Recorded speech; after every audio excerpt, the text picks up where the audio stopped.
Halo Mams, apa kabar? Em, Bayangkan situasi ini ya, Mams baru aja bawa si kecil pulang ke rumah di hari pertama. Momen yang paling ditunggu ya biasanya. Bener banget. Nah terus tiba waktunya ganti popok nih. Dan alih-alih lihat pup bayi biasa, Mams malah nemuin sesuatu yang lengket, hitam, persis kayak aspal jalanan. Panik dong pasti. Wah iya, jelas. Saya sering banget dengar cerita ibu-ibu yang sampai pucet lihat itu. Kan? Makanya di video kali ini kita bakal bedah tuntas spektrum warna isi popok bayi. Kita mau bantu terjemahin apa sih yang sebenarnya lagi dicoba disampaikan sama sistem pencernaan si kecil. Betul, supaya moms di rumah bisa lebih percaya diri dan gak gampang panik ya. Tepat sekali. Karena mengartikan isi popok itu emang kadang kayak baca sandi rahasia gitu. Nah, mari kita mulai dari si aspal jalanan tadi. Itu tuh normal nggak sih sebenarnya? Sangat normal. Secara medis, itu namanya mekonium. Warnanya emang hitam kehijauan dan super lengket.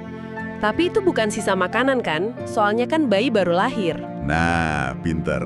Itu sama sekali bukan sisa makanan. Bayangkan usus bayi itu kayak instalasi pipa air yang baru dipasang di sebuah rumah gitu loh. Oke, pipa baru ya. Iya. Nah, mekonium ini tuh proses flushing atau membilas kotoran sisa konstruksi di dalam pipa tersebut. Sisa konstruksi itu maksudnya kayak apa aja? Ya kayak sel kulit, lanugo, atau rambut halus bayi, terus cairan ketuban yang nggak sengaja tertelan saat dia masih di dalam rahim. Oh wow, jadi itu murni proses bersih-bersih rumah aja ya? Benar, dibersihkan dulu sebelum air yang benar-benar bersih, alias ASI atau susu, bisa mengalir dengan sempurna di pencernaannya. Masuk akal sih. Nah, begitu pipa ini udah bersih, terus ASI atau subfor mulai masuk nih. Kan warna sama teksturnya langsung berubah drastis tuh. Berubah total. Iya, saya perhatiin bayi yang minum ASI eksklusif itu pupnya warnanya kuning cerah, kayak mustard gitu ya. Terus baunya nggak terlalu menyengat. Tapi kalau bayi susu formula, agak lebih coklat dan pekat.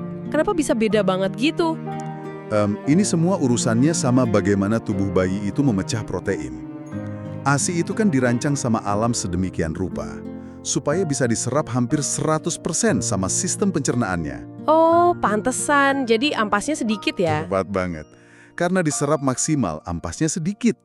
Makanya teksturnya tuh agak cair, kadang berbulir atau grainy, dan baunya ya wajar, nggak tajam. Terus kalau susu formula gimana? Kalau sufor, dia kan mengandung protein kompleks yang butuh usaha ekstra buat dicerna. Bakteri baik di dalam ususnya harus kerja agak lembur nih buat memecah protein itu. Oh, kerja keras ya bakterinya? Iya, dan hasil dari kerja keras itu adalah kotoran yang lebih padat, warnanya lebih gelap, dan aromanya juga lebih khas. Wah, itu menjelaskan banyak hal sih. Nah, usus yang tadinya dimanja sama cairan yang gampang dicerna ini, tiba-tiba pas usia 6 bulan, kan bayi mulai MPASI nih. Fase yang menantang buat pencernaan. Bener, wajar banget kan kalau isi popoknya ikut berubah ekstrim lagi? Tepat. Begitu makanan padat mulai masuk, usus itu harus langsung belajar mengekstrak nutrisi dari serat, dari lemak, yang jelas jauh lebih rumit. Komposisi bakterinya berubah juga dong? Berubah total buat adaptasi sama menu baru.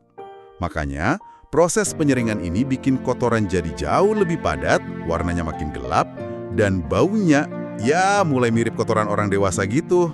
Iya bener, baunya udah mulai bikin tutup hidung ya. Ngomong-ngomong soal warna nih, kuning cerah sampai orange kan sering dianggap pertanda pencernaan sukses menyerap pigmen makanan ya. Betul, itu warna yang sangat sehat. Tapi ini yang sering bikin jantungan nih. Gimana kalau warnanya hijau? Yang kayak saus pesto gitu loh. Naluri ibu-ibu kan pasti langsung mikir, aduh bayiku masuk angin nih, atau jangan-jangan alergi susu. Nah, itu mitos yang sering banget beredar. Warna hijau itu sebenarnya cuma cairan empedu. Hah? Empedu? Bukannya empedu itu di dalam hati ya? Iya, dan empedu ini secara alami emang warnanya hijau neon. Ketika pencernaan bayi lagi kerja cepat banget, misalnya karena aliran ASI lagi deras-derasnya, empedu ini ikut ngalir cepat ngelewatin usus. Oh, jadi dia nggak sempat berubah warna? 100 buat kamu. Dia nggak punya waktu untuk dipecah dan berubah jadi kuning atau coklat.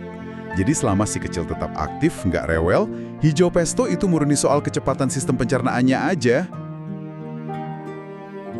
Jadi bukan penyakit atau masuk angin ya, cuma masalah speed aja. Sama sekali bukan penyakit, cuma numpang lewat dengan cepat. Sip. Tapi kita juga perlu punya palet waspada nih. Warna apa aja sih yang ngeharusin moms untuk stop nebak-nebak dan langsung lari ke dokter? Oke, ada 3 warna lampu merah utama nih. Pertama, hitam. Tunggu, hitam kan tadi mekonium.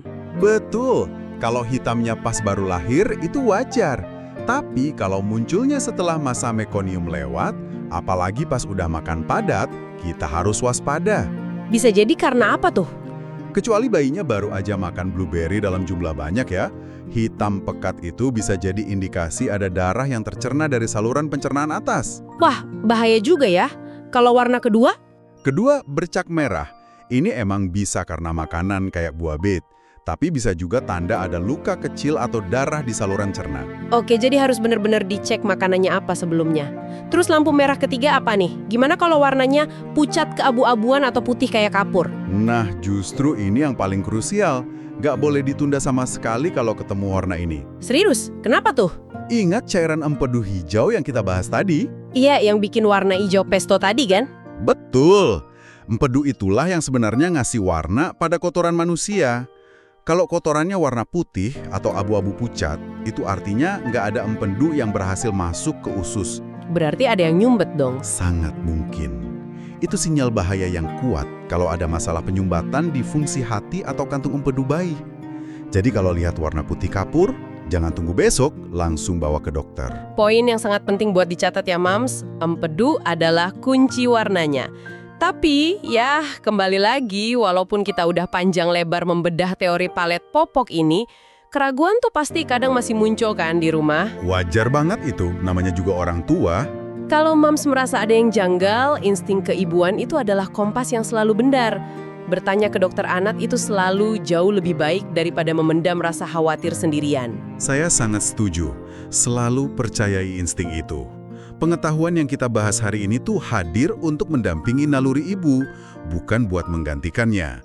Lagi pula, tiap anak tumbuh dengan kecepatannya masing-masing. Benar banget. Mulai sekarang nih Moms, cobalah bayangkan popok itu bukan sekedar sesuatu yang kotor dan bau, melainkan sebagai rapor harian canggih yang secara langsung nyeritain kesehatan organ dalam si kecil setiap harinya. Sudut pandang yang bagus banget. Terima kasih sudah menonton sampai habis, sampai jumpa lagi di video selanjutnya.